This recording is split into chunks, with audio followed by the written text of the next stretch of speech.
Hey, thank y'all so much for watching my channel. So on today's Still Missing, I'm going to be covering 3 cases, and then at the end I am going to do a little Q&A because I've had several people ask me questions, so I'm going to kind of address some of those, and hopefully on the next Still Missing I'll be able to do the second installment of my updates. I think I'm going to have to do like 3 or 4 updates videos, installments, because I have so many, since I cover so many cases at once. So let's get started. 9-year-old Jenna Ray Robbins and a friend were playing in front of Jenna's house in Killeen, Texas on May 14, 1989, when at approximately 5:30 p.m. a gentleman approached the 2 children and motioned for them to come into the car. Jenna's friend refused, but Jenna was convinced to go for a ride. A witness saw Jenna enter a light gray Dodge or Plymouth 2-door sedan shortly after that time. The driver was an unidentified white male in his early to mid-20s with short brown hair that was combed back and no facial hair. Jenna Ray Robbins is classified as a non-family member abduction. She was 9 years old at the time of her disappearance, making her 38 today. She is described as a biracial female, Caucasian and Asian, with brown hair and brown eyes. At the time of her disappearance, she was 4 feet 5 inches and weighed 50 pounds. Her date of birth is January 24th, 1980. Jenna has a small scar on her right eyebrow and freckles on her left cheek. She was last seen wearing a black and green spandex type pants and a shirt with a tree design along with white sneakers. If you have any information regarding the whereabouts of Jenna Ray Robbins or the man that took her, please contact the Killeen Police Department or the National Center for Missing and Exploited Children listed below. February 24th, 2016, 16-year-old Destiny Lynn Welsh was last seen in Tampa, Florida. Authorities believe she may still be in the local area and is possibly in the company of a juvenile male. Destiny Lynn Welsh is classified as an endangered runaway. She was 16 years old at the time of her disappearance, making her 18 today. She is described as a Caucasian female with brown hair and blue eyes. She is 5 feet 5 inches tall and 139 pounds. Her date of birth is January 22nd, 2000. She was last seen wearing a blue hooded sweatshirt, blue jeans, and blue and white shoes. Her hair was black at the time of her disappearance. If you have any information regarding the whereabouts of Destiny Lynn Welsh, please contact the Hillsborough County Sheriff's Office or the National Center for Missing and Exploited Children listed below. So Destiny does have a profile in the NamUs system, but when you click on the link, it says only authorized personnel are able to view this case. And also under the link for missing and exploited children, it says page not found. So by all accounts in my research, she has not been found.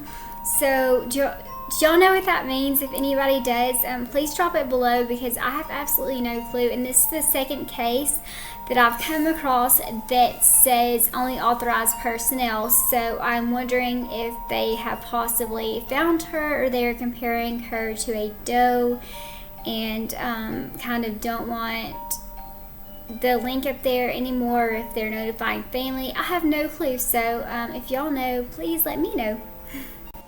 On the morning of March 30th, 2017, 16-year-old Devin Ray Bond's 9-year-old brother found that he had stuffed his bed with towels and pillows under his blankets to make it appear that he was still asleep. Devin had apparently left early that morning.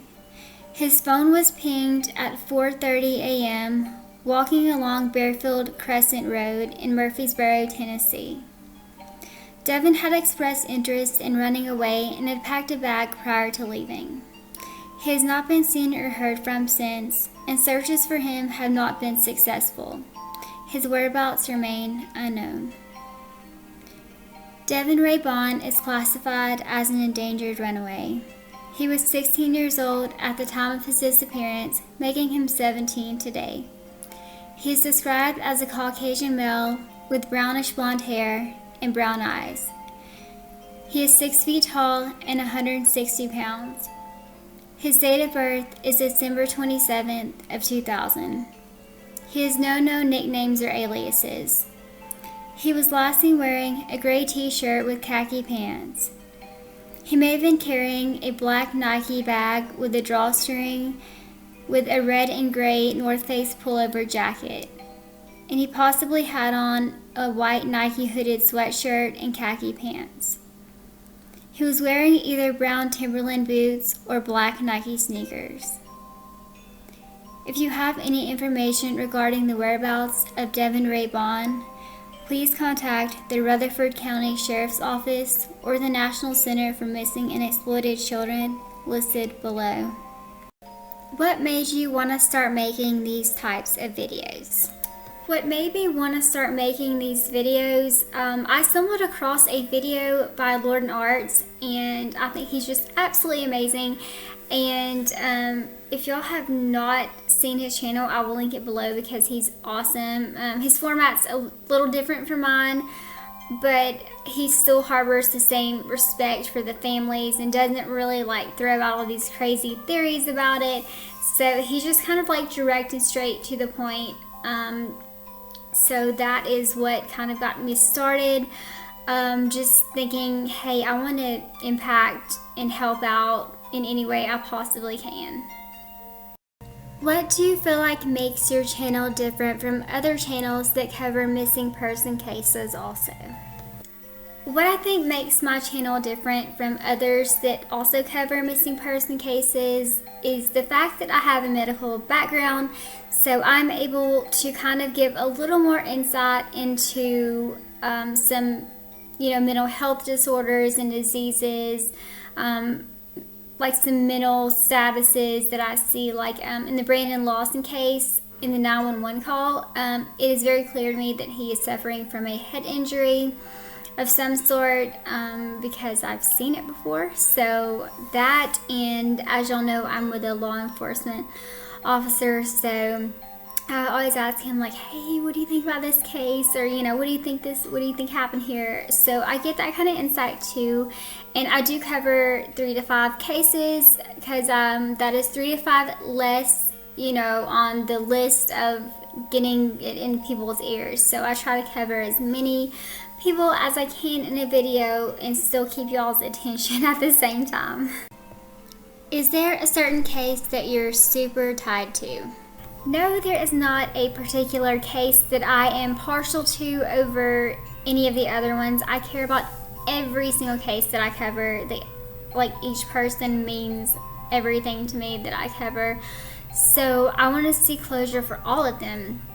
Brandon Lawson was the first one that I covered, so that one I kind of, I like to watch other people's videos on it, and I continuously search to see if there's any updates on that one more so than the others, just because I covered it first. Now I did make a Facebook page for the young boys on my last still missing video, Andre Bryant, Shane Walker, and Christopher Dansby. So I made a Facebook community page. I'll link it below, and I would love for y'all to join so we can kind of throw back and forth some theories and kind of like get that out there more, because I, deep down in my heart of hearts, think that they are still alive and that it is possible to find them. Does it bother you when people comment negatively on your accent?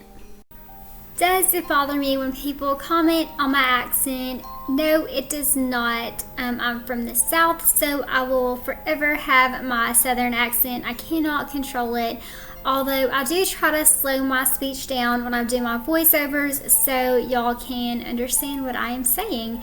But I'm always open to criticism on how to make my videos better, because in the beginning, I kind of didn't know what I was doing with the camera and the editing, so I did get a lot of comments on my music was too loud, and some people like seeing me in front of the camera, some people don't like seeing me in front of the camera. So I kind of try to take y'all's criticism truly to heart, and because I want to, you know, y'all watch it, so I want it to be, you know, things that y'all like to do, to look at. Thank y'all so much for watching my channel. Don't forget to like and subscribe if you have not already, and share these videos so we can get these faces out there of these missing people and bring them home. And also drop me a line below because I love hearing from y'all, and I will catch y'all in my next video.